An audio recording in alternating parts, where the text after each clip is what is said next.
Yeah. Yeah. So that's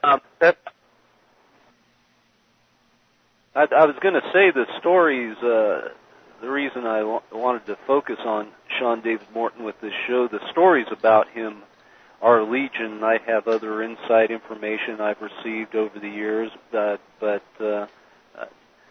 probably out of respect to the people who shared it with me, I won't spill the beans, but he's been up to his ears in a lot of nefarious undertakings, to say the least. And the story about Art Bell's only an example, as well as this investment scam. Like I mentioned before, in the late 90s, there was a similar investment scam that a good friend of mine got sucked into, and Morton was sort of the point man for it. According to her, he wasn't the lead person who did the swindling and embezzling, but he put people in contact with people, and it was like kind of a new age pyramid scam. Yeah, and I get the feeling, I know he was raising money for movies, and I think that was one of the things that, like, Sean Kinney was talking with him about the Hitler documentary, about Hitler actually taking his death and living in South America. And I get the feeling he did a bunch of these projects where he raised money for things and never actually delivered on anything and just ripped these people off. Yeah. And there's some good exposés on Mr. Morton at a site called UFOWatchdog.com. Yeah. You're familiar with that? Yeah, and basically everything in it is true. That's all I can say. I mean, I believe it. Go ahead. No, I'm just saying it's nice to actually have someone ask me some questions about this, because I've known this stuff and I've really kept it to myself just because it's not something I feel necessarily need to do any writing about. But I've known he's been a con artist for a while, and it's nice that now that it's finally in the public, just release the dirt that I knew on the guy. Guilty until proven innocent, I guess. Any more beating up we need to do on Mr. Morton before we move on to other things? Well, the only thing I would have to say is I'm kind of surprised that this story hasn't become bigger yet, and it may very well, because with the whole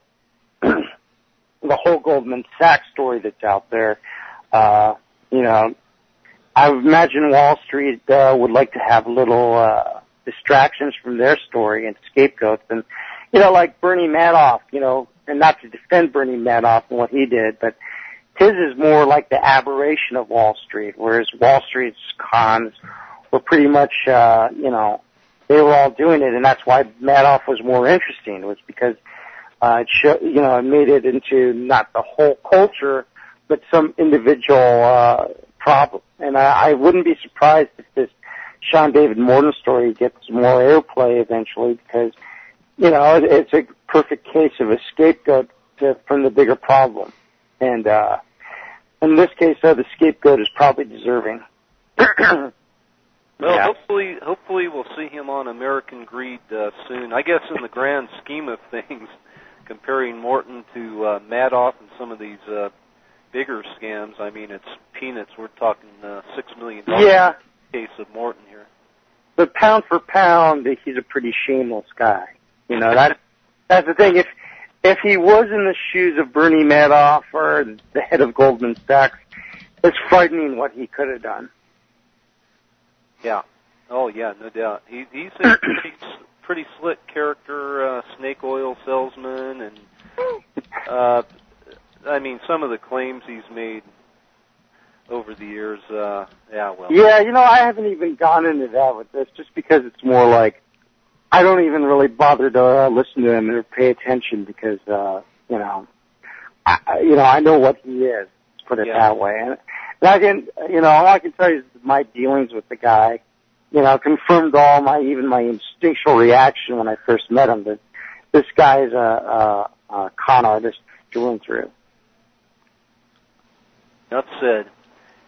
Hey, another recent story that came out had to do with James Randi, who came out of the closet at 81 years of age, and a lot of people see Randi also in a negative light. He's a New Age debunker, whereas Morton's a New Age hoaxer, but a lot of people have found him disingenuous as well, as far as the mantle he wears of being this skeptic, really a closed-minded skeptic who's not open to, any of the possibilities of there being paranormal phenomena going on, and he's had that famous challenge, I don't know what it is, the $1 million challenge, yeah. Where,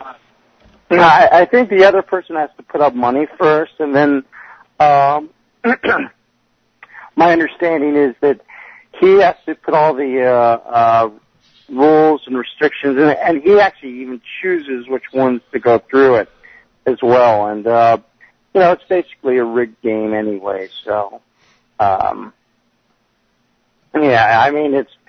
And he doesn't actually have a bond up for his offer, which makes it technically not legal that he's doing it, because if you're going to make some sort of serious offer like that, you need to have the money set aside available for anyone in order to collect it.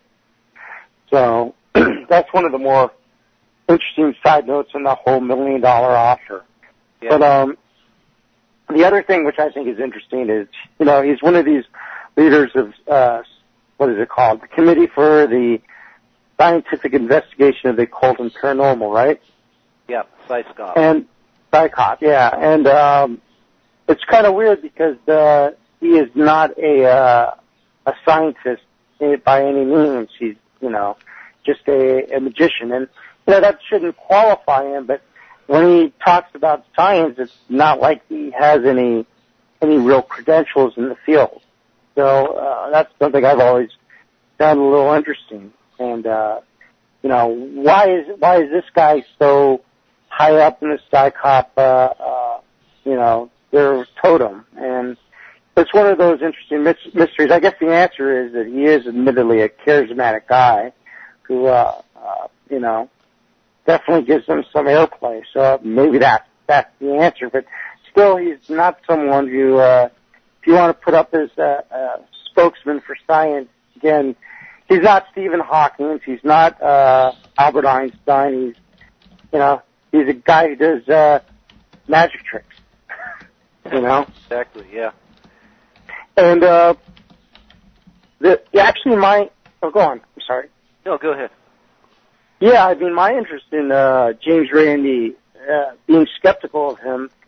I'd always I'm a fan of magic, and I got to say, as a magician, I really always found him to be kind of entertaining.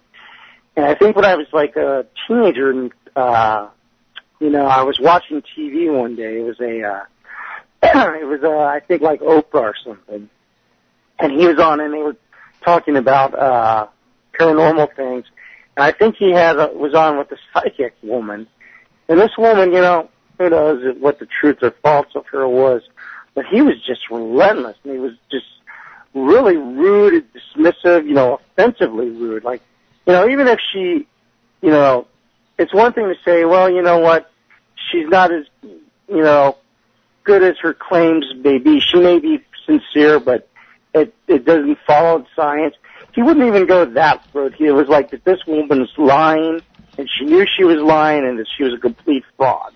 Yeah. And he was just so rude and nasty about it that finally it was like she just came out of nowhere, and she said, well, and I'm paraphrasing, but I remember it pretty well. And she's all, well, let's see, you're a magician, right? And he's all, yes. She's all, so you train other people, right? And she's all, yeah. And he didn't know where she was going. And he goes, and you hang out with little boys, correct? And something like that. He was just outraged, and they immediately went to commercial. When they came back, the subject wasn't approached again. But I remembered that, and it was so kind of like my instinctual reaction to that was like, that this woman was so offended by him that she decided, okay,